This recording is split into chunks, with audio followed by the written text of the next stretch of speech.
65 லட்சம் பேரை பேரை நீக்கம் செய்திருக்கிறார்கள் தேர்தல் பட்டியலில் இருந்து. அதில் சிலர் இறந்து போயிருப்பாங்க, சிலர் டபுள் என்ட்ரி இருக்கும், சிலரை வேற ஊருக்கு போயிருக்காங்கன்னு சொல்றாங்க. அந்த வேற ஊருக்கு போயிருக்காங்க சொல்றதுல 6.5 லட்சம் பேர் தமிழ்நாட்டில் சேர்த்திருக்காங்க சொல்றாங்க. அதை ஏற்றுக்கவே முடியாது.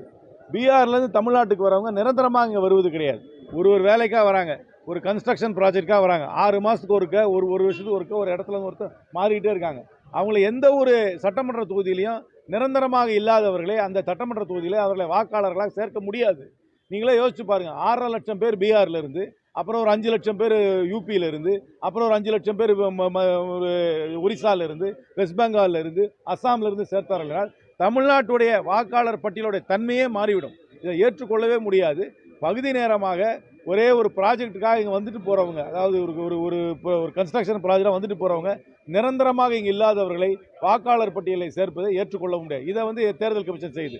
அதுக்கப்புறம் பெங்களூரில் ஒரே ஒரு தொகுதி, அதில் ராகுல் காந்தி அவர்கள் தெளிவாக எடுத்து சொல்லியிருக்கிறார். ஒரே வீட்டில் 80 பேர் பதிவு பண்ணியிருக்காங்க. இதே நியாயமாக யாருக்காப்படுதா? ஒரு வீட்டில் 80 பேர் தங்க முடியுமா? அப்புறம் ஹவுஸ் நம்பர் 0 அப்படின்னு சொல்லி பல பேர் இருக்கிறாங்க. அதுக்கப்புறம் ஒரு பியர் ஹால் இருக்கு சென்ட்ரல் பெங்களூர்ல, அதுல 60 பேர் வாக்காளராக இருக்காங்க. எக்கச்சக்கமான குளறுபடி.